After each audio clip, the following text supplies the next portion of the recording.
Hi guys, my name's Seb Tudor, I'm the man on the Silver Mountain and welcome back. Now today I want to talk about shyness because when I was a kid I was very shy. I went from being very extroverted and boisterous to being very shy. And a lot of people think that shyness is essentially being an introvert, and that's not true. You can have very shy extroverts and you can have very open introverts. You know, it's a thing in and of itself off to one side where interaction becomes difficult, mostly due to things like self-doubt and stuff like that. And so, you know, there are a few things that after growing out of it and rediscovering the kind of energy and power that I had to move past it, you know, it's something that I always look back on, and something that most of my friends from school, even people that I met up with a week or so ago, you know, it's something that they all remember me as being, and it's very strange almost now to come back into that space and feel like I'm not the way that I was, and that some of them are reacting to me in ways that they just never would have before, just because all of a sudden I'm almost a different person. You know, the person that they knew, they didn't have any information on them because they were so shy, they would keep it all themselves and stuff like that. Now they're much more friendly, they're much more open, and in part that's due to the way that I'm now more friendly and open with them rather than being reserved and quiet and off to one side.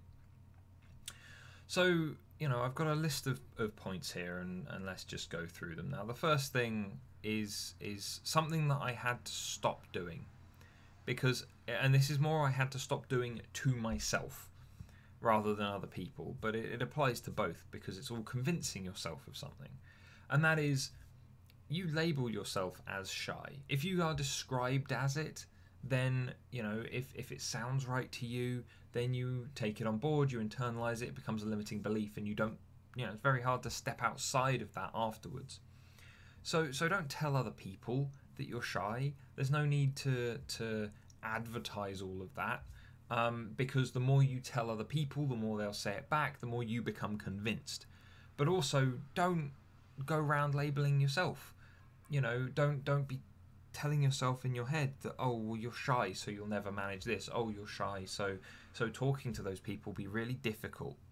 You know, change your tone with yourself. Change the way that you describe yourself. You know, be more friendly about it to yourself. You know, yeah, you've always been kind of maybe quick to become a bit bashful, or you know, you've always been one of those people that blushes first when something scandalous happens. You know, you've always suffered badly from kind of second-hand embarrassment. You know, all of those kind of things. It's a different way of describing it, and it's a way that's in a much kind of more friendly and jovial tone than just going, yeah, I'm shy and it kind of stops me from doing stuff. You know, I'm shy, it stops me from doing stuff, and I wish I could do more. No, it's, yeah, you every time something like that would happen, my cheeks would turn red. Every time something like that would happen, yeah, I'd end up just not knowing what to say. You know, you're putting it out there in a maybe more friendly way, in a way that's maybe more of a joke, you know, and as a result, that gives you a more positive impression of yourself. People are going to be repeating that back to you, mimicking the kind of language that you're using to describe yourself, and so you're going to be convinced that you're actually less of what you have made yourself so far. And, you know, that can help. It can allow you to really branch out and stretch outside of the kind of limits that either you've had imposed on you or that you've kind of imposed on yourself, and it can be tough. Now, the next thing, point number 2, is the you know, one of the biggest problems with things like shyness is that it's all built around self-doubt. It's pretty much all in your head, and combating that can be really, really difficult when you're on your own with it, especially if other people don't really see it so much, because there are shy people who are incredibly shy, but because of the environment that they're in, office with cubicles, or a filing job, a librarian, whatever.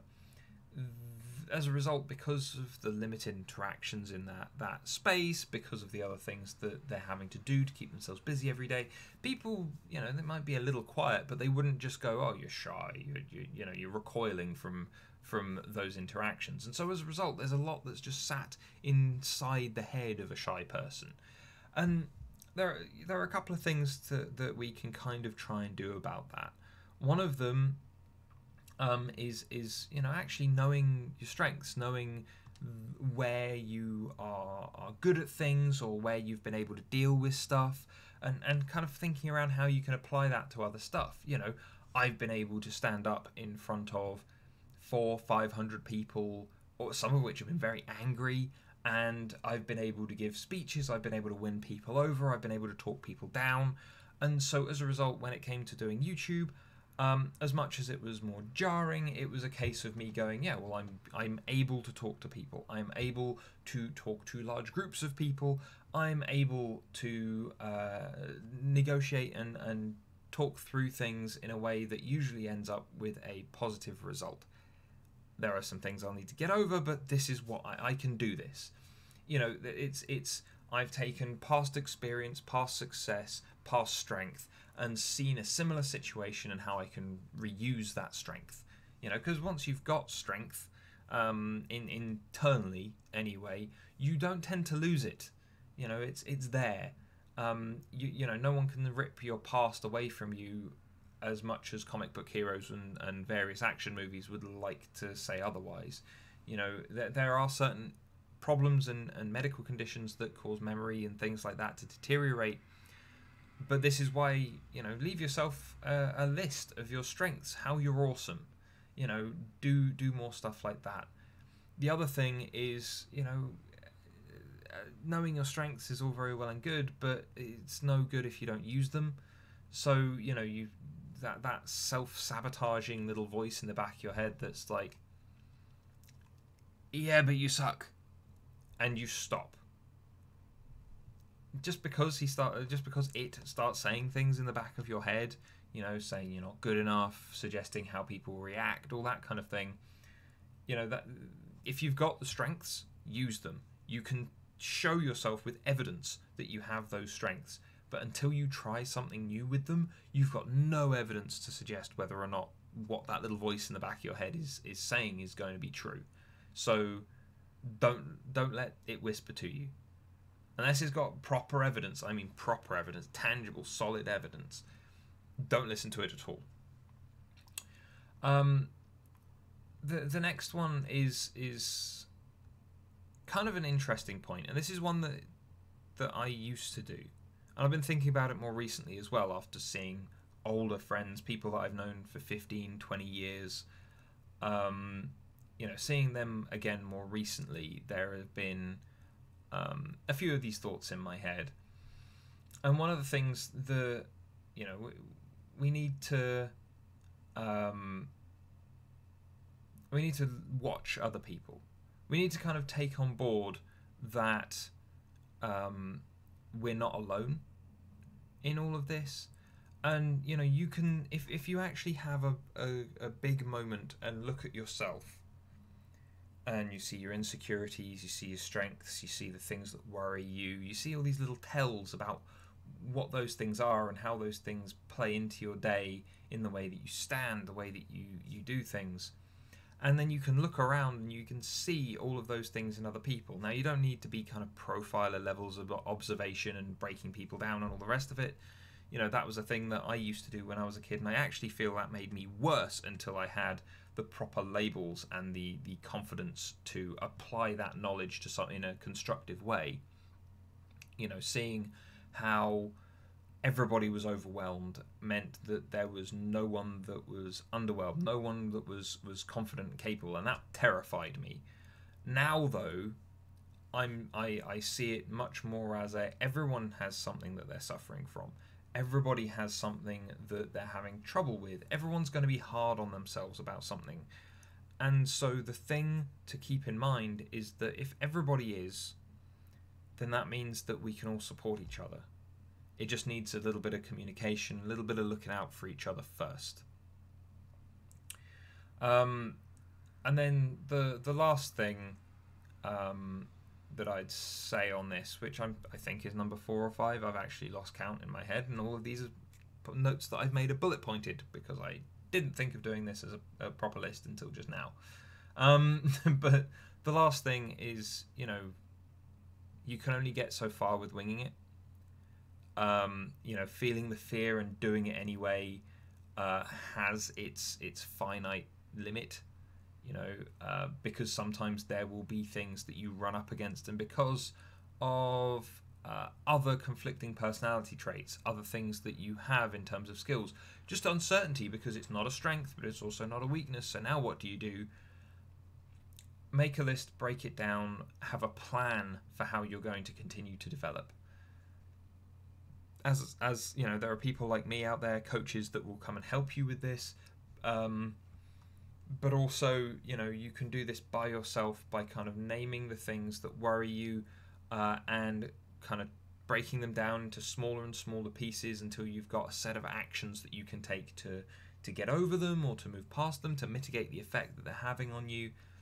And having that plan and kind of developing from it is important, because, as I said, you can only get so far with winging it, you know, faking it till you make it, feeling the fear and doing it anyway. All of those kind of things eventually hit a wall, and once you have hit that wall, it can be kind of like exercising.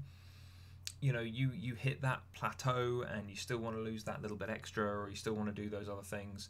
That's all very well and good. But it requires shaking things up again, following a plan, maybe some change in some more stuff that you hadn't really wanted to change, just to get you over that little hump, over that plateau that you reach. You know, so it's important to keep that in mind, that you can only get so far with the winging it, with the feeling the fear and doing it anyway, with the kind of minimalizing of the impacts that your shyness may have on you, or those worries may have on you. And you know, so it's important to, after you've made those first few important steps, get to a point where you can sit down and make yourself a plan of things that you can actually do to make it better. But anyway, guys, I'd love to hear your thoughts on this. You know, I really enjoy talking to people who were, say, shy in school, and seeing when they look at themselves and they see how much they've changed, how far they've come, what they've done since, and how awesome they are as people.